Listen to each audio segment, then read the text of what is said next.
Good morning, नमस्कार साथियों। देखिए मित्रों, आज हो गई हैं 26 नवंबर और 26 नवंबर से संबंधित राजस्थान करंट की जितने भी टॉप इंपॉर्टेंट क्वेश्चन रहेंगे वो सारे के सारे हम इस क्लास में डिस्कस करने वाले हैं। तो पूरी क्लास को आप लास्ट तक जरूर देखना। एक बार जो है सभी फटाफट जल्दी से क्लास को शेयर कर लो अपने सभी मित्रों, यारों, दोस्तों, रिश्तेदारों को। ठीक है, चलिए तो हम बात करते हैं आज की इस क्लास के अंतर्गत।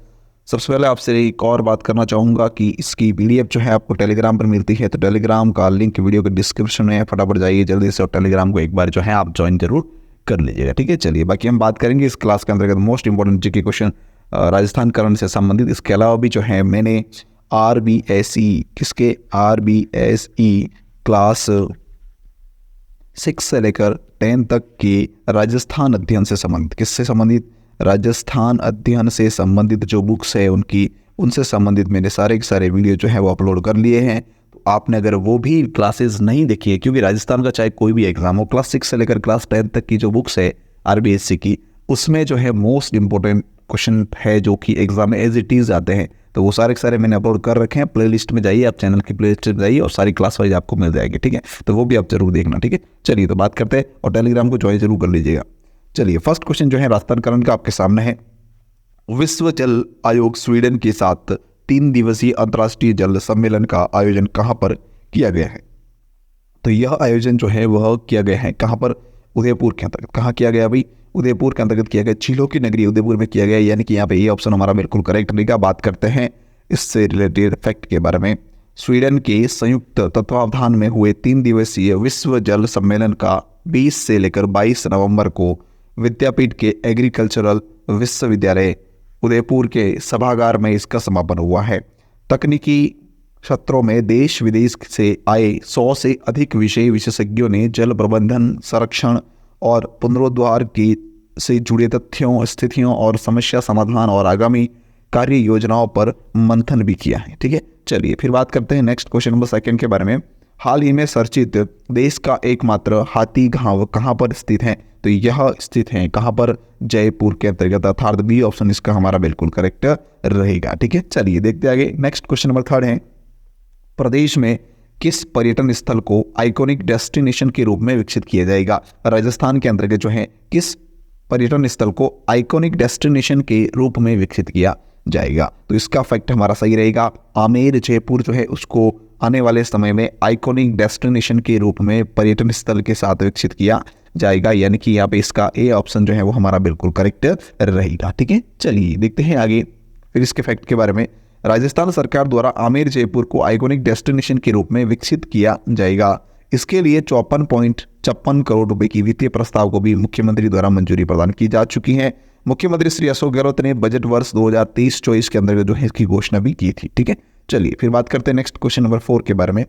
दिल्ली में 67वीं नेशनल शूटिंग चैंपियनशिप की डबल ट्रैप स्पर्धा में राज्य के किस खिलाड़ी ने स्वर्ण पदक जीता है? काफी अच्छा क्वेश्चन, याद रखना। दिल्ली के अंतर्गत जो 66वीं यानी 67वीं नेशनल शूटिंग चैंपियनशिप हुई थी, उसके अंतर्गत डबल ट्रैप स्पर्धा में राज्य के किस खिलाड़ी ने स्वर्ण पदक प्राप्त किया था? तो वो किया था सैयद जुनैद ने, यानी कि यहाँ पे सी ऑप्शन हमारा बिल्कुल सही रहेगा। फैक्ट की बात करते हैं।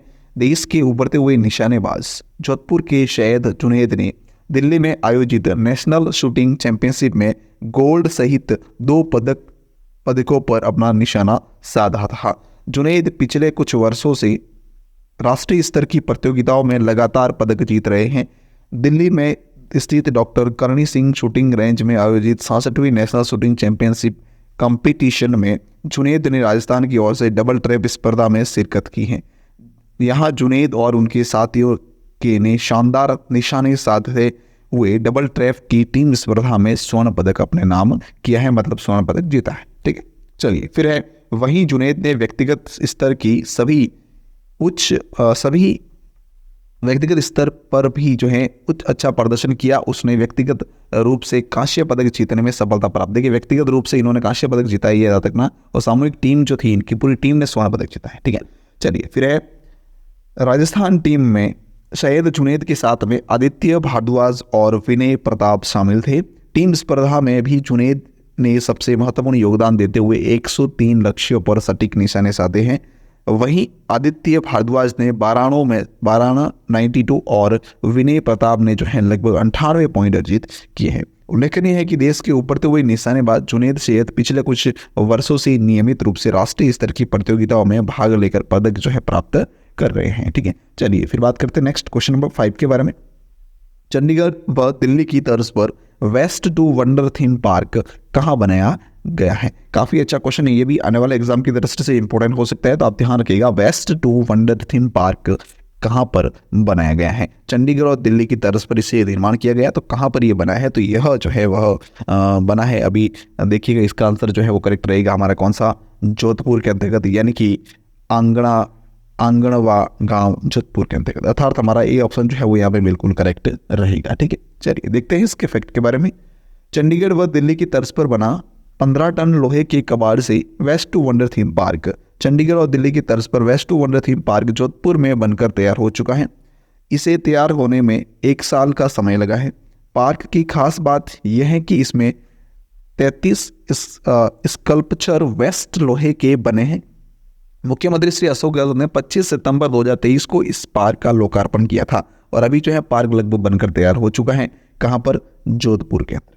यह शहरवासियों के लिए, विशेष पर्यटकों के लिए अनूठा टूरिज्म डेस्टिनेशन होगा। ठीक है, देखिए याद रखना इसमें पूरा रूप से देखिए अगर, तो जो कि वेस्ट था ना पूरा कबाड़ के रूप में, वो सब कुछ यूज किया गया है। ठीक है, चलिए फिर है नेक्स्ट कि जोधपुर से करीब 15 किलोमीटर दूर आंगणवा गांव में सुरपुरा बांध के नजदीक सुरपुरा सफारी पार्क बनाया गया है। ये भी इंपॉर्टेंट पॉइंट है। सुरपुरा सफारी पार्क जो है कहाँ पर बनाया गया? आंगणवा गांव में सुरपुरा बांध के नजदीक। ठीक है, सभी 33 स्पर्श कल्चरल काफी आकर्षक हैं। पार्क में आमजन के लिए और प्रवेश शुल्क रखा गया है। इसे आकर्षक लुक देने के लिए कई हट भी यहाँ पर जो है बनाए गए हैं। 15 टन के 33 स्कल्पचर्स जो है वो यहाँ पर बनाए गए हैं। सुरपुरा सफारी पार्क में कई स्कल्पचर्स जो है लगभग 2 से 3 टन तक वजनी है, मतलब भारी हैं। कुछ छोटे स्कल्पचर्स भी हैं जो लगाए गए हैं, जिसमें अधिकांश जानवरों के हैं।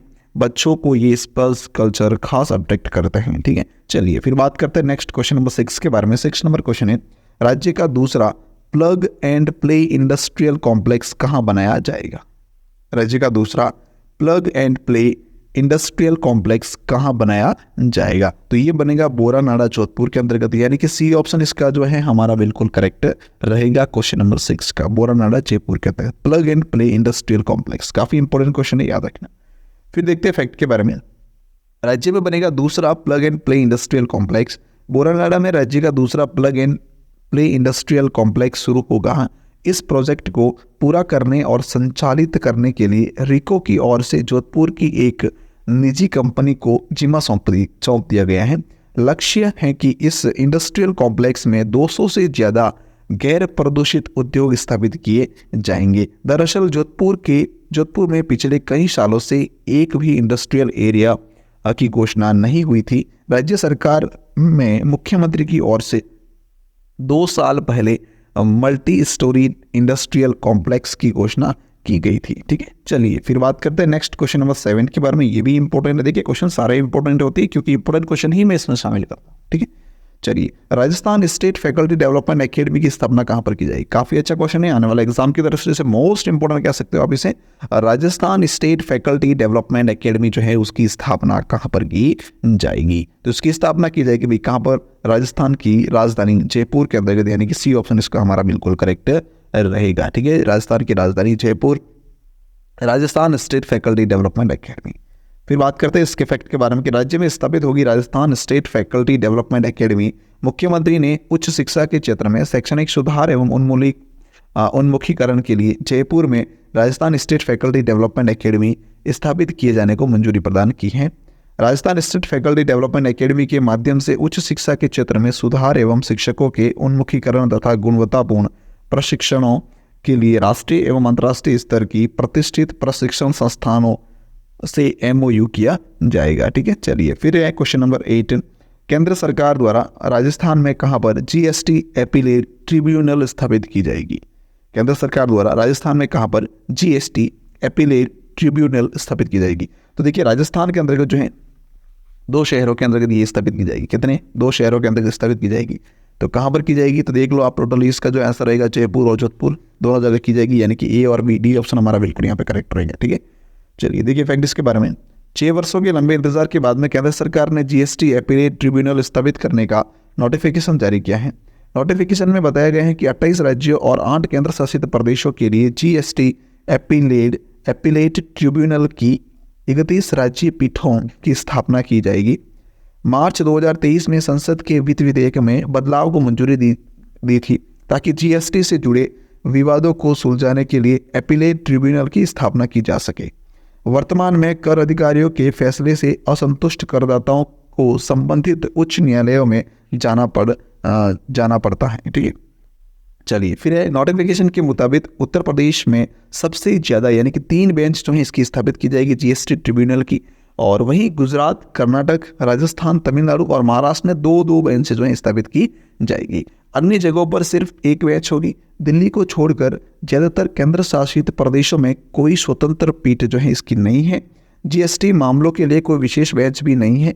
उच्च न्यायालय पहले से ही लंबित मामलों के बोझ से दबे हुए हैं और उनके पास जीएसटी मामलों से निपटने के लिए कोई विशेष बेंच नहीं है। इसलिए जीएसटी से जुड़े विवादों की समाधान प्रक्रिया में काफ़ी ज़्यादा समय जो है लग जाता है, इसलिए जो इसकी स्थापना की जाएगी। ठीक है, चलिए फिर देखिए क्वेश्चन नंबर 9 दे रखा है, राज्य का पहला खनन विश्वविद्यालय किस जिले में खोला जाएगा? तो वह शिशुवाली 12 के अंतर्गत खुलेगा, यानी कि यहाँ पे ए ऑप्शन हमारा करेक्ट रहेगा। फैक्ट की बात करते हैं, राज्य में खुलेगा पहला खनन विश्वविद्यालय 12 के शिशुवाली में। राज्य की पहली माइनिंग यूनिवर्सिटी खुलेगी। पहले यह माइनिंग यूनिवर्सिटी कोटा में खुलने वाली थी। इस यूनिवर्सिटी में 200 करोड़ रुपए का निवेश होगा। यहाँ देश भर के विद्यार्थी खनन से जुड़ी शिक्षा का अध्ययन कर सकेंगे।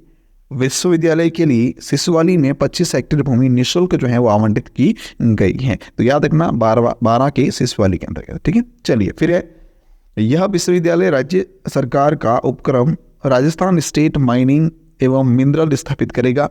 राजस्थान देश में खनिज बाहुल्य क्षेत्रों में अग्रणी राज्य, खनिजों का अजायब घर भी कहते हैं राजस्थान को। ठीक है, यहाँ कई प्रकार के खनिजों का खनन होता है। बड़ी मात्रा में खनिज एवं इससे संबंधित उद्योग होते हुए भी प्रदेश में खनन से संबंधित कोई खनन विश्वविद्यालय नहीं है। राज्य के कई इंजीनियरिंग कॉलेजों में खनन के कोर्स करवाए जाते हैं, लेकिन अब पूर्ण तरह से खनिज क्षेत्र को समझने के लिए यह विश्वविद्यालय कारगर होगा। अब इस विश्वविद्यालय में खनिज अन्वेषण के साथ में नई तकनीक, नई खनिज से संबंधित उद्योगों की स्थापना एवं निवेश का मार्ग प्रशस्त होगा। भूमि अधिग्रहण की प्रक्रिया जो है पूरी हो चुकी है। शिशुवाली में माइनिंग यूनिवर्सिटी के लिए प्रस्तावित 25 हेक्टेयर भूमि का आवंटन आदेश संभागीय आयुक्त के ने जारी भी कर दिया है। ठीक है, चलिए फिर बात करते हैं नेक्स्ट क्वेश्चन नंबर 10 के बारे में। क्वेश्चन नंबर 10 है, गर्भवती महिलाओं और नवजात शिशुओं से संबंधित चिकित्सा एवं सेवाओं का डिजिटलाइजेशन करने के लिए NHM राजस्थान ने किसके साथ में समझौता किया है? तो जिन्होंने जपाडगो के साथ में ये समझौता किया है, यानी कि यहाँ पे हमारा ए ऑप्शन जो है वो बिल्कुल करेक्ट रहेगा। चलिए फैक्ट की बात करते हैं, राष्ट्रीय स्वास्थ्य मिशन राजस्थान तथा जॉन हॉपकिंस यूनिवर्सिटी USA द्वारा मान्यता प्राप्त अंतर्राष्ट्रीय गैर सरकारी संगठन जपाडगो संस्थान के मध्य MOU हस्ताक्षरित किया गया है। इसका उद्देश्य यह है कि प्रदेश में संचालित गर्भवती महिलाओं व नवजात शिशुओं से संबंधित चिकित्सा व स्वास्थ्य सेवाओं का डिजिटलाइजेशन किया जाना है। राजस्थान देश में सेवाओं का डिजिटलाइजेशन व रियल टाइम मॉनिटरिंग करने वाला पहला राज्य है। ये काफ़ी इंपॉर्टेंट क्वेश्चन, याद रखना। राजस्थान देश में सेवाओं का डिजिटलाइजेशन और रियल टाइम मॉनिटरिंग करने वाला पहला राज्य बना है। ठीक है, प्रथम चरण में 3 जिलों जिसमें बूंदी, करौली और उदयपुर में प्रत्येक ANM को एक किट दी जाएगी जिसमें डिजिटल डिवाइसेस उपलब्ध करवाए जाएंगे। ठीक है, चलिए फिर बात करते हैं नेक्स्ट क्वेश्चन नंबर 11 के बारे में। किस राज्य में कौन से राज्य में भारत का पहला जल विश्वविद्यालय खुलेगा? तो भारत का पहला जल विश्वविद्यालय जो है वो खुलेगा कहाँ पर? उत्तर प्रदेश UP के अंतर्गत, यानी कि बी ऑप्शन इसका करेक्ट रहेगा। फैक्ट की बात करते हैं, उत्तर प्रदेश राज्य में भारत का पहला जल विश्वविद्यालय खुलेगा। रन फॉर यूनिटी कार्यक्रम का आयोजन भी जो है लखनऊ में किया गया। भगवान बुद्ध की 51 फीट ऊंची प्रतिमा कौशाम्बी में स्थापित की जाएगी। उत्तर प्रदेश सरकार 3 दिवसीय श्री अन्न महोत्सव का आयोजन भी करेगी। उत्तर प्रदेश सरकार 1100 महिला बिट कांस्टेबलों को गुलाबी स्कूटी भी देगी। गंगा डॉल्फिन को उत्तर प्रदेश का राज्य जलीय पशु जो है घोषित किया गया है। पहला पशु शवदाह गृह जो है वो लखनऊ के अंतर्गत खुलेगा। ठीक है, चलिए फिर है क्वेश्चन नंबर 12 के बारे में बात करते हैं। हाल ही में समान नागरिक संहिता अपनाने वाला पहला राज्य कौन सा बना है? हाल ही में समान नागरिक संहिता अपनाने वाला पहला राज्य कौन सा बना है? तो वह बना है भाई कौन सा? उत्तराखंड जो है ये पहला राज्य बना है, यानी कि यहाँ पे हमारा सी ऑप्शन जो है वो बिल्कुल करेक्ट रहेगा। ठीक है, चलिए बात करते हैं इसके फैक्ट के बारे में। हाल ही में समान नागरिक संहिता अपनाने वाला पहला राज्य उत्तराखंड जो है बना है। 10 दिवसीय उत्तराखंड महोत्सव का आयोजन जो है लखनऊ में शुरू हुआ है। उत्तराखंड के मुख्यमंत्री ने रोजगार प्रयाग पोर्टल लॉन्च किया है। उत्तराखंड में होने वाले छठे विश्व आपदा प्रबंध सम्मेलन के ब्रांड एम्बेसडर जो है वो अमिताभ बच्चन बने हैं। उत्तराखंड में हरेला पर्व 2023 शुरुआत हुई है। उत्तराखंड सरकार ने लोकतंत्र सेनानी मानदेय 16,000 से बढ़कर लगभग 20,000 रुपये कर दिया है। उत्तराखंड के मुख्यमंत्री ने गड्ढों की रिपेयरिंग के लिए पेच रिपोर्टिंग ऐप लॉन्च किया है। ठीक है, चलिए तो ये था हमारी आज की क्लास के इंपॉर्टेंट क्वेश्चंस। इसकी पीडीएफ आपको टेलीग्राम पर मिलेगी। टेलीग्राम का लिंक वीडियो की डिस्क्रिप्शन है, उसे जाकर ज्वाइन जरूर कर लेना। ठीक है, चलिए इसके अलावा जो है अब तक आपने यूट्यूब चैनल पहचान क्लासेस को सब्सक्राइब नहीं किया, सब्सक्राइब कर लेना। वीडियो को लाइक और शेयर कमेंट करके मुझे जरूर बताना क्लास आपको कैसी लगी। ठीक है, चलिए थैंक यू सो मच। पूरी क्लास देखने के लिए आपका बहुत बहुत धन्यवाद।